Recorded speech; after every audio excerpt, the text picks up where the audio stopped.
पूर्णिमा तिथि का हिंदू धर्म में विशेष महत्व है। इसे धनदायक और संतानदायक व्रत माना गया है। जो लोग पूरे विधि विधान से पूर्णिमा का व्रत करते हैं और पूर्णिमा के दिन चंद्रमा को अर्घ्य देते हैं, उन पर भगवान विष्णु और माता लक्ष्मी की विशेष कृपा होती है। आइए जानते हैं पूर्णिमा व्रत की कथा। द्वापर युग में एक समय की बात है कि यशोदा जी ने कृष्ण से कहा, हे कृष्ण, तुम सारे संसार के उत्पन्न करता, पोषण तथा उसके संहार करता हो। आज कोई ऐसा व्रत मुझसे कहो जिसके करने से मृतलोक में स्त्रियां को विधवा होने का भय न रहे तथा यह व्रत सभी मनुष्यों की मनोकामना पूर्ण करने वाला हो। श्री कृष्ण कहने लगे, हे माता, तुमने अति सुंदर प्रश्न किया है। मैं तुमसे ऐसे ही व्रत को सविस्तार कहता हूँ। सौभाग्य की प्राप्ति के लिए स्त्रियों को अर्थात 32 पूर्णिमाओं का व्रत करना चाहिए। इस व्रत को करने से स्त्रियों को सौभाग्य संपत्ति मिलती है। यह व्रत अचल सौभाग्य को देने वाला और भगवान शंकर के प्रति मनुष्य मात्र की भक्ति को बढ़ाने वाला है। यशोदा जी कहने लगी, हे कृष्ण, सर्वप्रथम इस व्रत को मृतलोक में किसने किया था, इसके विषय में विस्तार पूर्वक मुझसे कहो। श्री कृष्ण जी कहने लगे कि इस भूमंडल पर एक अत्यंत प्रसिद्ध राजा चंद्रहास से पालित अनेक प्रकार के रत्नों से परिपूर्ण काटिका नाम की एक नगरी थी। वहाँ धनेश्वर नाम का एक ब्राह्मण था और इसकी स्त्री अति सुशील रूपवती थी। दोनों ही उस नगरी में बड़े प्रेम से साथ रहते थे। घर में धन धान्य आदि की कोई कमी नहीं थी। उनको एक बड़ा दुख था, उनकी कोई संतान नहीं थी, जिस वजह से वह बहुत दुखी रहते थे। एक दिन एक बड़ा तपस्वी योगी उस नगरी में आया। वह योगी बाकी सभी घरों से भिक्षा मांगकर भोजन किया करता था, लेकिन उस ब्राह्मण के घर से भिक्षा नहीं मांगा करता था। एक दिन योगी गंगा किनारे भिक्षा मांगकर प्रेम पूर्वक खा रहा था कि धनेश्वर ने योगी को यह सब करते देख लिया। सब कार्य किसी प्रकार से देख लिया। अपनी भिक्षा अनादर से दुखी होकर धनेश्वर योगी से बोले, और सभी घरों से भिक्षा लेते हैं, परंतु मेरे घर की भिक्षा कभी भी नहीं लेते, इसका क्या कारण है? योगी कहने लगा कि आपके धर्म हमें इस बात की आज्ञा नहीं देता है, क्योंकि अभी आप गृहस्थ जीवन में एक सुख से वंचित हैं। आपके घर संतान होने पर मैं आपके घर से भी भिक्षा स्वीकार कर लूंगा। उन्होंने कहा कि जिसे संतान नहीं है उसके घर से भिक्षा लेने से मेरे भी पतित हो जाने का भय है। धनेश्वर यह सब बात सुनकर बहुत दुखी हुआ और हाथ जोड़कर योगी के पैरों पर गिर पड़ा तथा दुखी मन से कहने लगा कि आप मुझे संतान प्राप्ति के उपाय बताइए। आप सर्वज्ञ हैं, मुझ पर अवश्य ही यह कृपा कीजिए। धन की मेरे घर में कोई कमी नहीं है, लेकिन मैं संतान न होने के कारण अत्यंत दुखी हूँ। आप मेरे इस दुख का हरण कीजिए। यह सुनकर योगी कहने लगे, तुम चंडी की आराधना करो।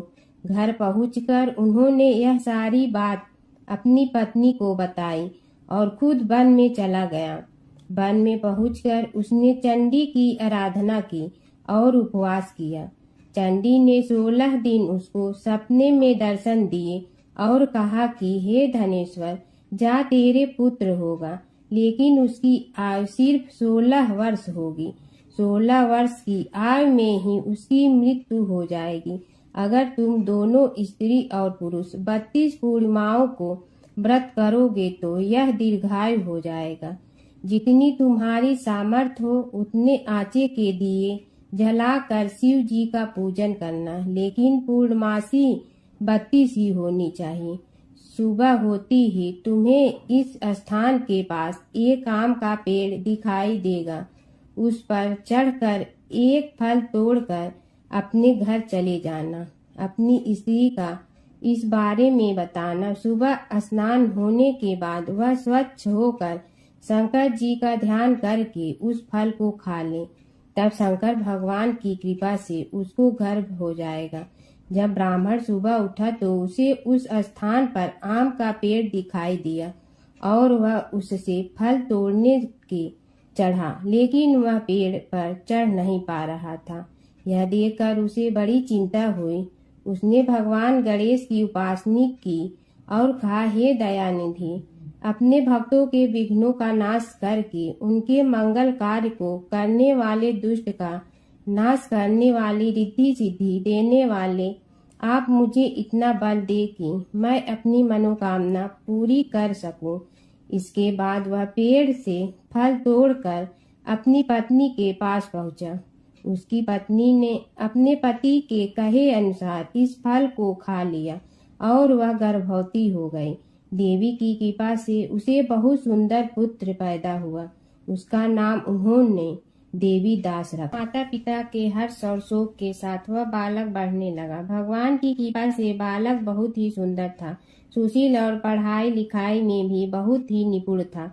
दुर्गा जी की कथा अनुसार उसकी माता से 32 पूर्णमासी का व्रत रखा।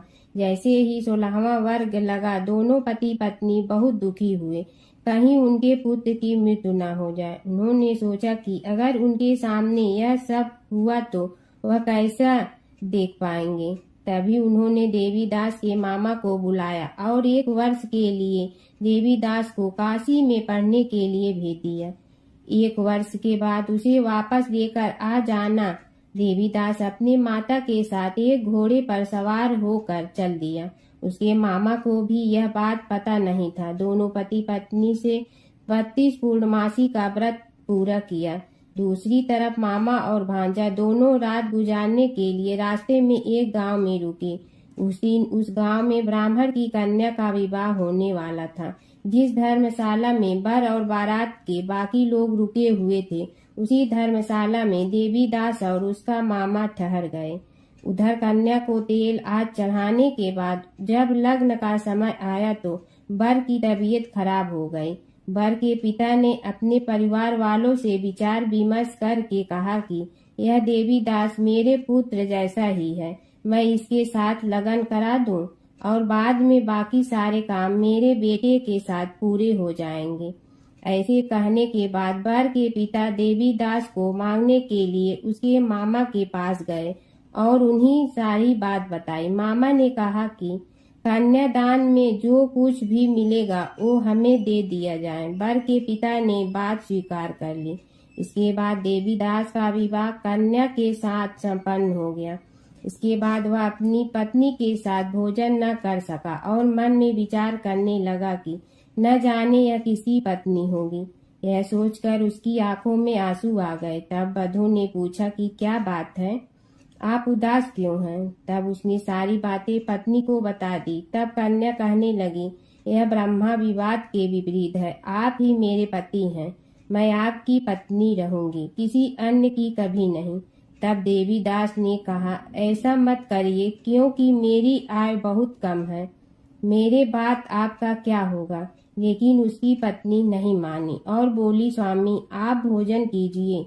दोनों रात में सोने के लिए चले गए। सुबह देवीदास ने पत्नी को 4 नगों से जड़ी एक अंगूठी दी और एक रुमाल दिया और बोला कि हे प्रिय, इसे लो और संकेत समझकर स्थिर चित्त हो जाओ। मेरे मरण और जीवन जानने के लिए एक पुष्प वाटिका बना लो, उसमें सुगंधित वाली एक नव मल्लिका लगा लो, उसको प्रतिदिन जल से सींचा करे और आनंद के साथ खेलो कूदो। जिस समय और जिस दिन मेरा प्राणांत होगा उस दिन यह फूल सूख जाएंगे। जब यह फिर से हरे हो जाए तो जान लेना मैं जीवित हूँ। यह समझाकर वह वहां से चला गया।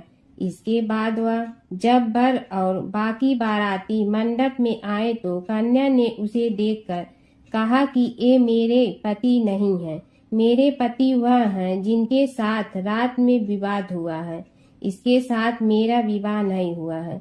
अगर यह वही है तो यह बताए कि मैंने इसके क्या दिए हैं। साथ ही कन्यादान के समय को आभूषण मिले उन्हें दिखाए। कन्या की ये सारी बातें सुनकर वह कहने लगा कि मैं यह सब नहीं जानता। इसके बाद सारी बारात भी अपमानित होकर लौट गई। भगवान कृष्ण बोले, हे माता, इस प्रकार देवी दास काशी चला गया। कुछ समय जब बीत गया तो एक सर्प उसको डसने के लिए वहां आया, लेकिन वह उसको काट नहीं पाया, क्योंकि उसकी माता ने पहले ही 32 पूर्णिमा का व्रत कर लिए थे। इसके बाद खुद काल वहां पहुंचा। भगवान की कृपा से तभी वहां माता पार्वती और भगवान गणेश आ गए। देवी दास को मूर्छित दशा में देखकर माता पार्वती ने भगवान शिव से प्रार्थना की, महाराज, इस बालक की माता ने पहले ही 32 पूर्णिमा के व्रत कर लिए हैं, आप इसको प्राण दे। भगवान शिव ने माता पार्वती के कहने पर उसे प्राण दान दे दिया। उधर उसकी पत्नी उसके काल की प्रतीक्षा कर रही थी। उसकी पत्नी ने जाकर देखा कि पुष्प और पात्र दोनों ही नहीं है तो उसको बहुत आश्चर्य हुआ, और जब उसने देखा कि पुष्प वाटिका फिर से हरी हो गई तो वह समझ गई कि उसका पति जिंदा हो गया है। इसके बाद वह बहुत ही प्रसन्न होकर अपने पिता से कहने लगी कि मेरे पति जीवित हैं, उनको ढूंढिए। जब 16वां वर्ष व्यतीत हो गया तो देवी दास भी अपने मामा के साथ काशी चल दिया।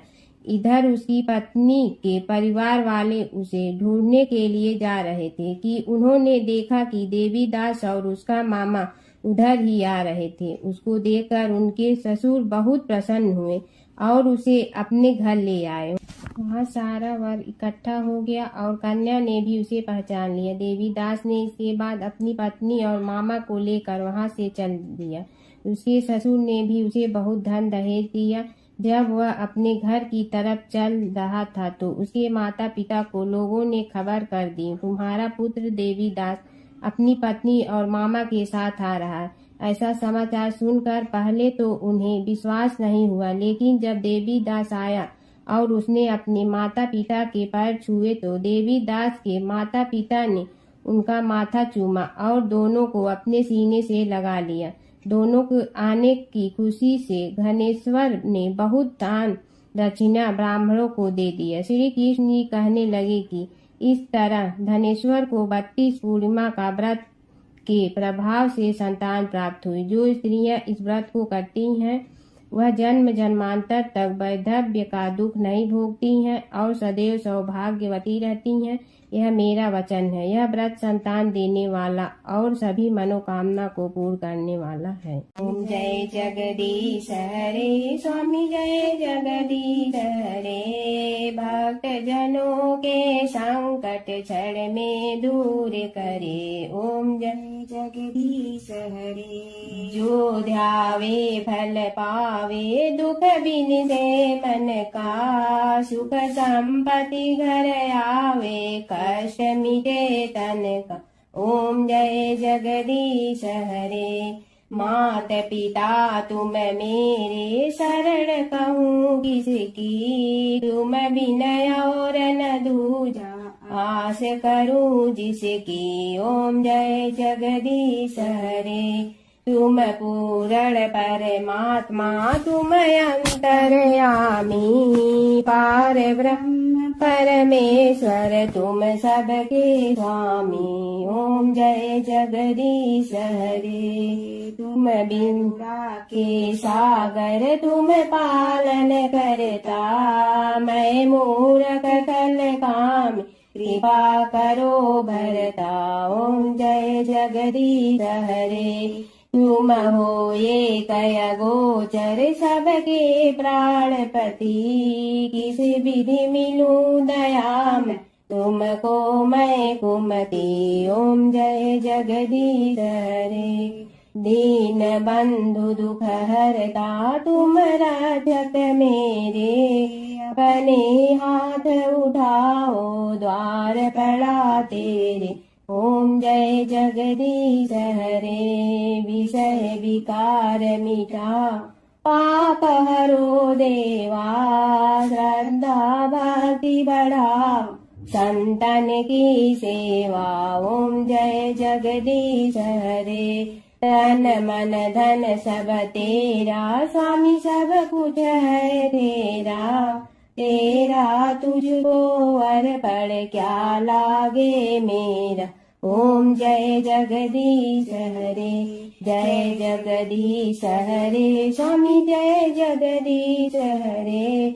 भक्त जनों के संकट क्षण में दूर करे। ओम जय जगदीश हरे, स्वामी जय जगदीश हरे।